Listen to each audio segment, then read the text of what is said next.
All right, in this video we're going to go over how to watercolor your little bug friend. So hopefully you've already drawn out your little bug friend and have followed that video or were present in class when we did it as a group and you have him ready to go. You absolutely have to have this ready before you start this video. When you are ready to start, you should have a big paintbrush and a little paintbrush, your watercolor set with the watercolors facing away and the palette facing towards you, your own water cup. You have the clean water cup and the dirty water cup just like before, some salt and a variety of different things so that you can be ready to work. So let's start by putting a little bit of water in our water cup, just like this. You need to get a piece of paper towel, right? And the paper towel sits in your non-dominant hand. My non-dominant hand is my left hand, so it's just gonna sit over there so that it's ready to be my eraser. And then I have my brushes ready to go.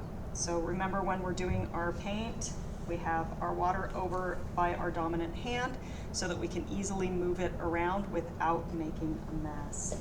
So I'm going to take my large brush and get it wet and activate the brown by adding just a little bit of water to it, the purple, add a little bit of water to it, and the yellow.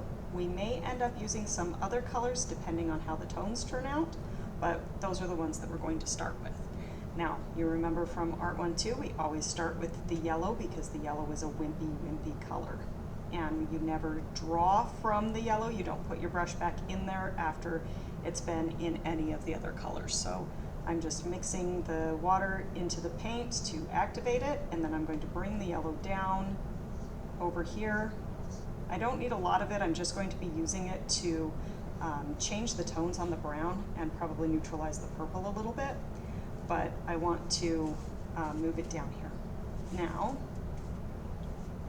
for your bugs, you're going to be using color schemes, and for your practice bug, we are going to use a violet and yellow complementary color scheme.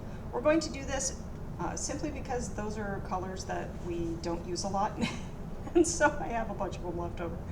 So next, go in and activate the purple, right? So after you've rinsed the yellow off your brush, you should be able to activate the purple. I know that looks black, but I promise it's purple, and the purple is a much stronger color. So I'm gonna get a little bit more water for this, and I just wiped the brush on the side. You're not going to need a lot of it, right? Because the bug is just not that big. We're gonna make our bug purple and then our background shades of yellowy brown, okay? So there's our purple. And then now I'm gonna get the brown and bring the brown over. My lovely students, I do not want you to use your paint straight out of the paint wells like this. We need to make sure that you are mixing them so that they look more sophisticated. We're going to try to elevate this a little bit by mixing our own color so it doesn't look like a crayon box. So I have my purple here, and let's see, got a little scrap paper over here. Let's see what our purple looks like, just straight out. So just straight out, that's our purple, okay? Now, if I want to change it to be a little bit cooler, right? So if I want it to be a little bit cooler, I can put a little bit of green in it. If I want it to be a little bit warmer, oh, there we go. Cooler, you can put a little bit of blue in it, and then warmer, you can put a little bit of red in it. So I think that it would be really nice if we made them a little bit cooler, so I'm going to activate the blue.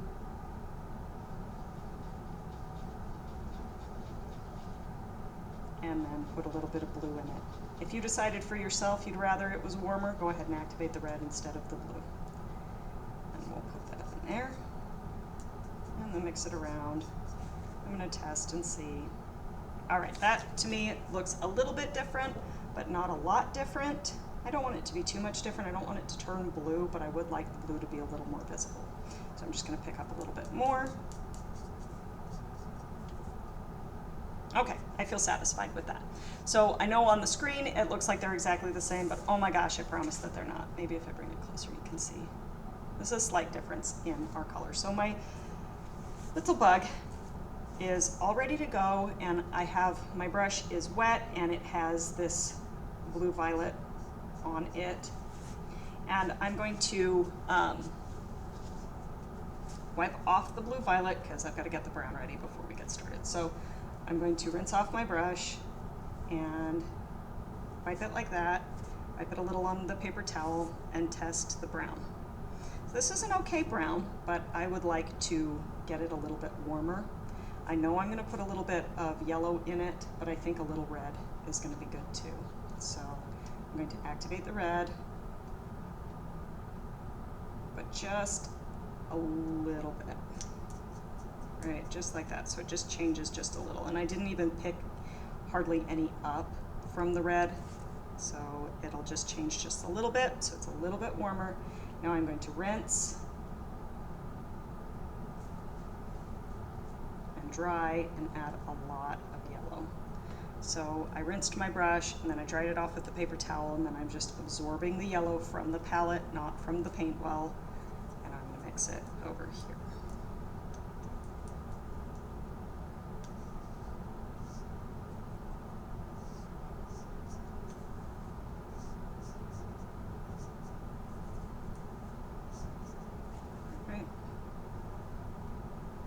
So then now I have a yellowy brown. I'm feeling pretty happy with my yellowy brown color, and I'm going to start my little bug just by painting in carefully that stick with the yellowy brown.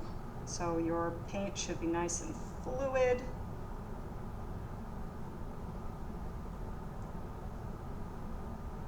Okay. And we're going to just paint it in like this. And then as I paint, I'm using my brush pressure to make a little point on my brush. And then I'm going to get in really close and paint in close to the bug, because you want the color to go right up to the edge of the bug. So we paint down and lift up, make sure you're not seesawing back and forth. We got a little bit more paint on here, and come and work back here.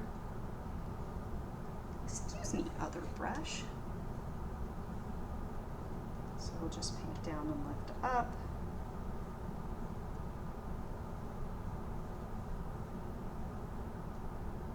And then we're doing the same thing, trying to get it while it's still wet so that you don't have lines. I got a little bit of line situation going on over here, and that's something that doesn't necessarily look nice. But mostly you're trying to get maybe a little bit of tone and texture with this, but this is just a base layer because we're going to go over them with pen. And the pen is where you're really going to do your value. It's where you will do the like lumpies on the branch so that it looks organic and natural. You're going to do that with your pen, but it's nice to kind of get it started with your paint. And if you can see that it's drying and it's doing little gappy things like mine is, you can go over it again. Just like that.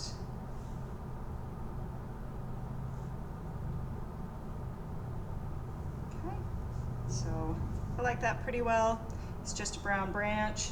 Now what I'm going to do is try to lift the paint up a little bit, because you can see over here that the branch is very light through the center and it's very light over here. So I'm going to try to remove some of the paint. So I've washed off my paintbrush, and I'm going to use a little bit of water and paint the water on and then dry my brush. I'm going to just paint the water on and dry off my brush. And I'm not getting it wet again, I'm just using the brush to lift it off. This is also creating kind of a cool texture on the branch, right? And so then that helps it to create that kind of lightened look. Now I'm going to do the same thing over here with the top of this. So I painted on water. I'm drying off my brush and I'm lifting off the paint. brush.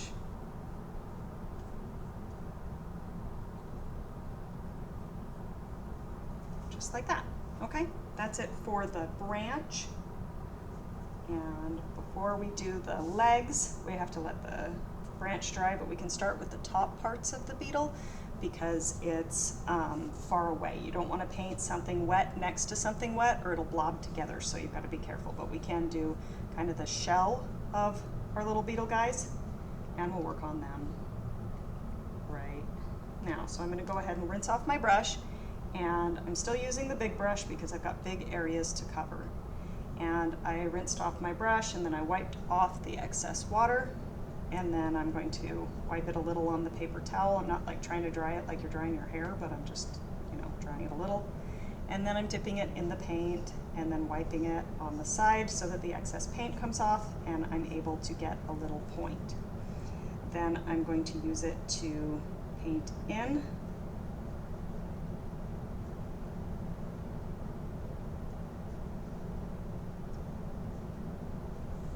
Like this. If it starts to puddle like it's doing right there, you can dry your brush and use your brush to lift off the extra paint. So we have a nice kind of light purple covering. And I'm going to do the same thing for the back part of the shell.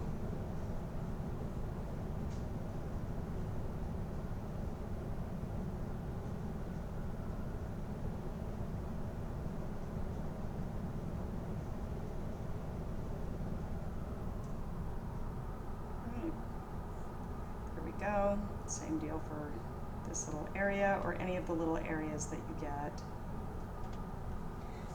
too much puddling going on. Okay, so we have him there. I'm going to feel my branches. They're still a little bit wet, but not too bad. So I'm going to go over here and work on his head.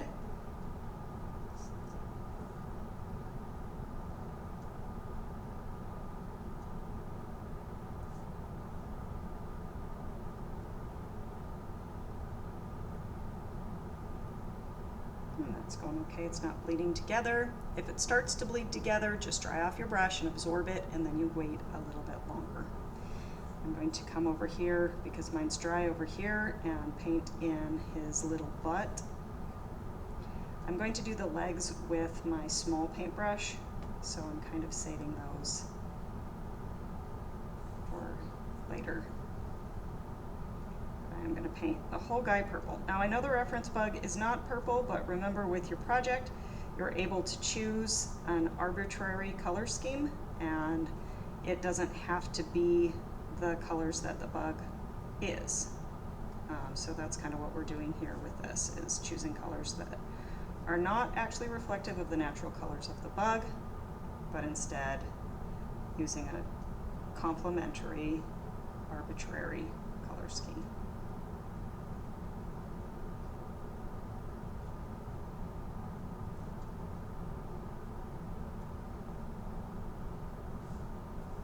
So now I've got that, and I think it's a good time to do the leggies. So get your little brush and get it wet, dip it in the purple, and we'll paint in the legs.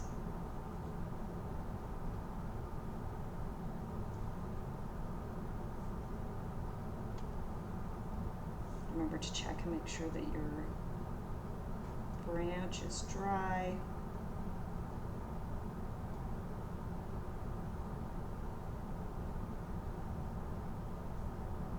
You see I had a little overpaint, so when I put the paint on for the leg, I just kind of painted over it a couple of times and it smoothed out that edge.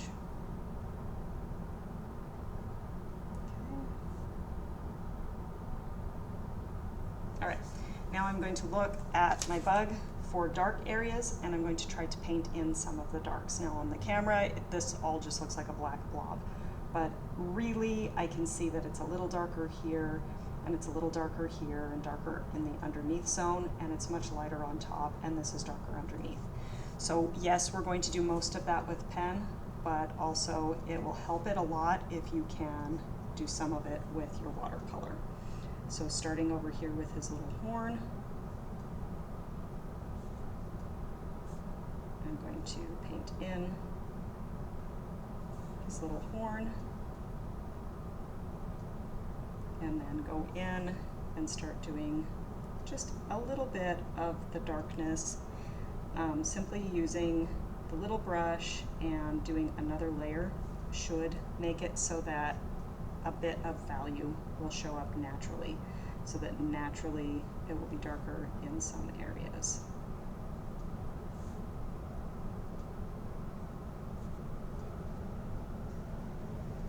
Okay, so I'm just going to get it through here.